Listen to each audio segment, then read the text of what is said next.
नाज़रीन, शहीदन जो शहर ॾाढो بدامنيء जे वर चढ़ी वञण करे को बि शहरी महफ़ूज़ न आहे।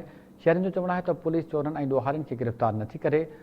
ॾांहुं ॾियूं त कंहिंखे ॾियूं। इन हवाले सां पेश आहे नूर मोहम्मद सुमरो जी रिपोर्ट। शहीदन जो शहर بدامنيء जे वर चढ़ी वियो। चोर ऐं फ़ौरू पुलिस खां बि ॾाढा थी विया। पाकिस्तान जी बका ऐं मुल्क जे ग़रीब मिसकीन अवाम जी हक़नि ऐं जमहूरियत जे बहालीअ लाइ पंहिंजे जाननि जो नज़रानो ॾींदड़ भुट्टो शहीदन जो अबाणो शहर नऊं पुलिस जी नााहलीअ सबबि चोरनि ऐं फ़ौरन जे वर चढ़ी वियो। शहर में पैदा थियल بدامنيء जी सूरत हाल ते शहर जूं सियासी समाजी इल्मी अदबी तंज़ीमूं तोड़े शहरी पुलिस जी नााहलीअ ख़िलाफ़ सुरापा एहतजाज बणियल आहिनि। पर उन बावजूद पुलिस जी आला इंतज़ामिया जे कन ते जूअं बि नाहे चुरी। नाल एसएचओ तोड़े DSP शहर में मुक़रर हुजण करे शहरनि खे चोरनि ऐं फ़ौरन जे रहम करम ते छॾियो वियो आहे। 2 महीना अॻु दर्जी ज़ुल्फकार चनो जी 12 लख खां वधीक मालियत, 2 हफ़्ता अॻु किरियाने जे वापारी गुलाम मुर्तदा जरवार जी 2 लख खां वधीक मालियत, 1 हफ़्तो अॻु ज़मीनदार नज़ीर अबड़ो जे 1.5 करोड़ मालियत खां वधीक ऐं वापारी निज़ामुद्दीन जूणे जो 1 लख खां मालियत खां वधीक चोरियूं थी वयूं आहिनि, जिन खे पुलिस वापसि कराइण या चोरनि जो पतो लॻाइण में नाकाम साबित थी आहे। शहर में पैदा थियल بدامنيء जी सूरत हाल बाबति जरवार برادريء पारां बाबे ज़ुल्फकार वटां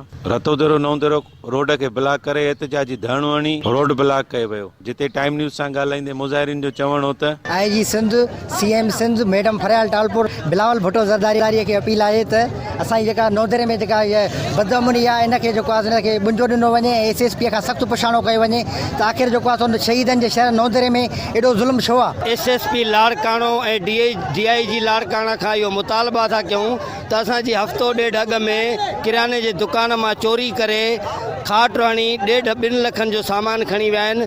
असां 2-3 दफ़ा SHO नऊं वटि विया आहियूं, DSP नऊं वटि विया आहियूं, उहे रुॻो असांखे टिड़काए करे मोटाए था छॾनि ऐं हिन महिल ताईं कोई बि रद्द अमल न निकितो आहे। हिन नऊं शहर सां वॾो ज़ुल्म आहे, वेदन आहे, वयल आहे, हशर आहे, ज़ुल्म आहे। हे मज़लूम अवाम ॾिसो जेको हिन महिल गॾु थियो आहे, सॼे नऊं जा माण्हू, पसगरदाई जा माण्हू, सियासी समाजी मज़हबी माण्हू सभु असां सां हिते गॾु अची मिलिया आहिनि। शहर में ॾींहों ॾींहुं بدامنيء वधंदी पई वञे ऐं चोराकारी वधंदी पई वञे।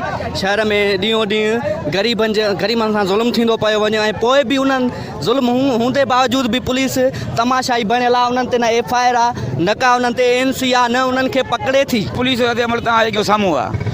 2-2.5 महीना अॻ में चोरी थी ज़ुल्फकार चने दर्जीअ जी, चोर पकड़ियल बि छुटी आहे। उन्हनि IG सिंध DIG लाड़काणो ऐं SSP लाड़काणो खां मुतालबो कयो आहे त नऊं शहर में पैदा थियल بدامنيء जी सूरत हाल खे नज़र में रखंदे नााहली कंदड़ पुलिस ख़िलाफ़ कार्रवाई करे चोरनि खे गिरफ़्तार करे चोरी ऐं फुरथियल सामान वापसि कराए शहरनि में पैदा थियल बेचैनीअ खे ख़तमु कयो वञे।